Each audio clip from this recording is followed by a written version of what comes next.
5:30 में, और उसके बाद 2026 में बृहस्पति देव का अतिचारी गति, 2027 में अतिरिक्त पक्ष, जिसको अच्युतानंद ने लिखे थे उड़िया में।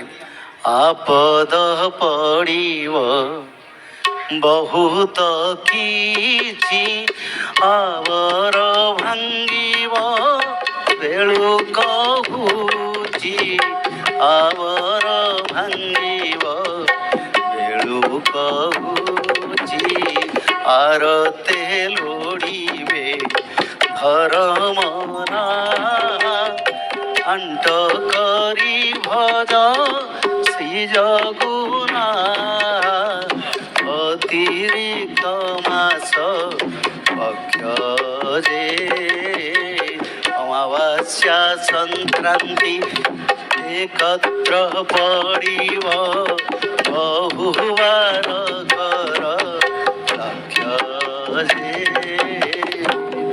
बोले श्री जगन्नाथ स्वामी की जय। उड़िया में भविष्य पुराण का बताया मैंने।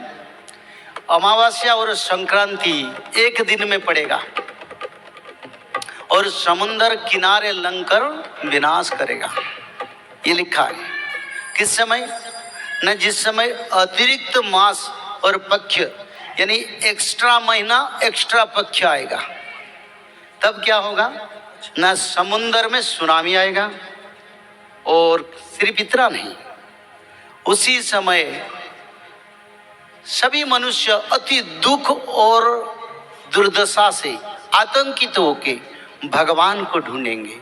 आरते लुड़िबे धर्मनाः, सभी धर्म को ढूंढेंगे और उस समय शायद धर्म मिलेगा नहीं, क्योंकि पहले से जो धर्म करते हैं उनको तो मिल जाता है और बाद में जो करते हैं ना उन लोगों का विनाश है। तो इसलिए अतिरिक्त मास पक्ष आ रहा है, समय अच्छा नहीं है। थोड़ा बहुत बताता हूँ क्यों इसका बात। मेरे को भारत माता मंदिर में कथा है, उसमें सिर्फ फ्यूचर फोरकास्ट और भविष्य ग्रंथ के बारे में जगन्नाथ संस्कृत का विचार होगा। यहाँ तो भागवत कथा हम करते थे, थोड़ा बहुत बताता। तो इतना बताता हूँ, थर्ड वर्ल्ड वॉर के बारे में जो शास्त्र में रचना है, ये यूक्रेन और ये जो युद्ध चलता है रशिया का, ये थर्ड वर्ल्ड वॉर नहीं होगा।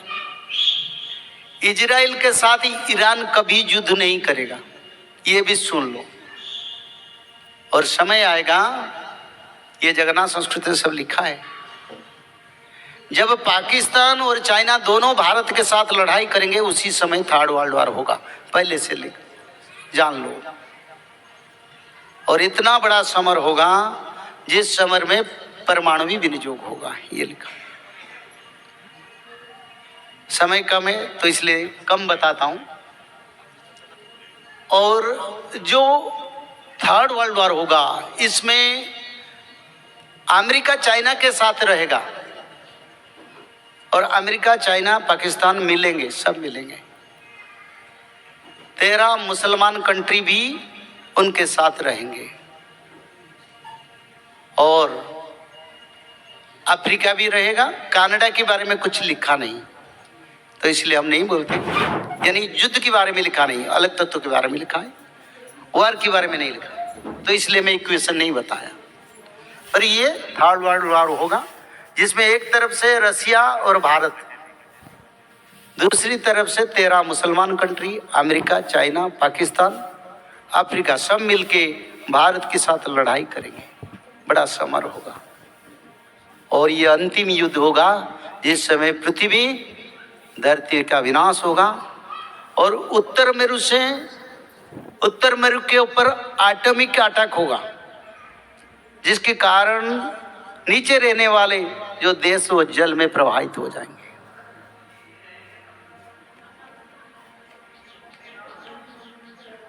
बड़ा अच्छा प्रश्न, ऐसे चाहिए जैसे प्रश्न किया।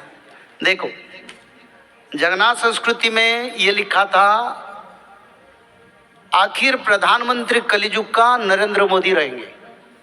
यानी कलियुग का आखिर प्रधानमंत्री नरेंद्र मोदी रहेंगे। पर कलियुग तो अंत हो चुका है, आगे वो कहाँ रहेंगे?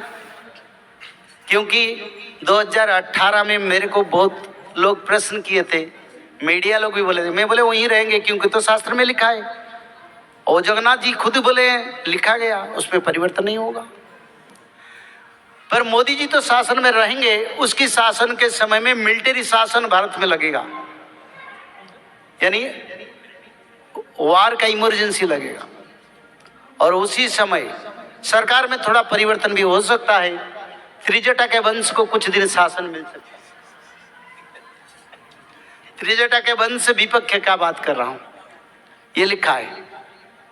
तो इसीलिए विश्व युद्ध 2025 से 28 के बीच होगा, और इसी समय भगवान को भजने के सिवा आप लोगों के पास और कुछ नहीं है।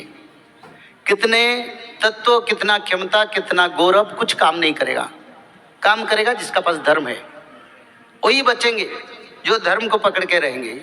जो नहीं पकड़ेंगे, 64 प्रकार का बीमारी भी आता जाता रहेगा, वो भी बहुत लोगों को। धरती का लोक संख्या, हमारे योगी जी के बारे में कहना चाहेंगे।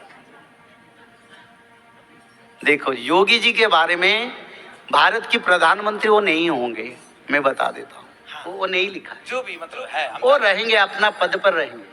प्रधानमंत्री बनेंगे कि नहीं बनेंगे? नहीं, कभी नहीं, कभी नहीं, वो कभी नहीं बनेंगे। अब समय कहाँ है? तो अरे 28 में अगर थर्ड वर्ल्ड वॉर होगा तो वो 28 में जीवित रहेंगे कि नहीं? हाँ, जीवित रहेंगे, जीवित रहेंगे। ये भी लिखा है, देखो सुनिए, ये भी लिखा है, मोदी जी जब क्षमता से दूर रहेंगे तब गंगा स्नान करके, पाप धो के, भगवान कल्कि का शरण में उड़ीसा के जाजनगर पर जाके निवास करेंगे, ये लिखा है। ये भी लिखा है। तो छोड़ो, इसमें कोई बात नहीं, पर बात है ये, जो होना था हो गया। आप भगवान करेंगे, मनुष्य कुछ नहीं करेगा। जो होना भगवान कल्कि करेंगे। एक तरफ से ये लिखा है, कोई परमाणु भारत के ऊपर गिराएगा, भगवान कल्कि चाहेंगे भारत के ऊपर वो नहीं गिरेगा, उसको दूसरा देश में लगा देंगे। तालियां बजाओ, बोलो आनंद एक बार, हरी हरी हरी। क्योंकि भगवान कल्कि का हाथ में सब पावर है, और सारे मशीनरी का तत्व है, वो अपनी इच्छा से करेंगे। सारे विश्व कल्कि भगवान की जय, जगन्नाथ स्वामी की जय। बोलिए जगन्नाथ स्वामी की जय, बोलिए बलभद्र भगवान की जय, बोलिए माता सुभद्रा मैया की जय। तो इसीलिए समय कुछ अच्छा नहीं है, और आप लोग त्रिकाल संध्या को पकड़ के बच सकते हैं। त्रिकाल संध्या भागवत पढ़ने से आप लोग बच पाएंगे। तो इसलिए त्रिकाल संध्या का तत्व सुधर्मा महासंघ के लोग से लेके उसको पढ़े, और उसी माध्यम से आपका जीवन को सत्य युग तक जाने के लिए लायक बनाए। बोलिए सच्चिदानंद भगवान की जय। और सारा विश्व में सनातन धर्म होगा, ऐसे नहीं, वर्ल्ड में जितने देश है सभी देश में सनातन धर्म बनेगा, अलगा धर्म नहीं रहेगा। और भगवान कल्कि गरुड़ पृष्ठ पर बैठ के सारा विश्व का भ्रमण करेंगे, और सारे देश को जाएंगे। वहीं पर जो भक्त लोग गोरे हों या नॉन इंडियन है या इंडियन, जो भी हो, जो भक्त लोग हैं उनको रक्षा करेंगे, और उन्हीं लोगों को शासन क्षमता देंगे, और विश्व का राजधानी उड़ीसा बनेगा, ये भी शास्त्र में लिखा है। और दिल्ली सिंहासन पर भगवान कल्कि बैठेंगे, ये भी लिखा है। मोदी जी के बाद कल्कि बैठेंगे, राम राज्य बनेगा। बोलिए सच्चिदानंद भगवान की जय, बोलिए भक्तवत्सल भगवान की जय। आज कथा के अंतिम दिन है, सभी को धन्यवाद साधुवाद ज्ञापन करते हैं। और ये बताते हैं, अगर आप लोगों को आगे जाना है सत्य युग को, ज़्यादा से ज़्यादा 12-13 साल हम लोगों को संग्राम करना पड़ेगा, समय बिगड़ता जाएगा।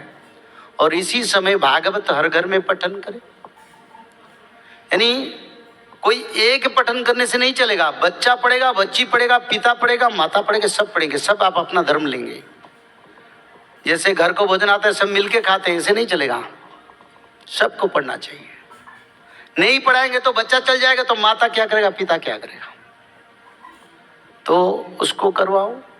त्रिकाल संध्या समय से करो, उसमें उसी समय मेडिसिन का कोई काम नहीं करेगा।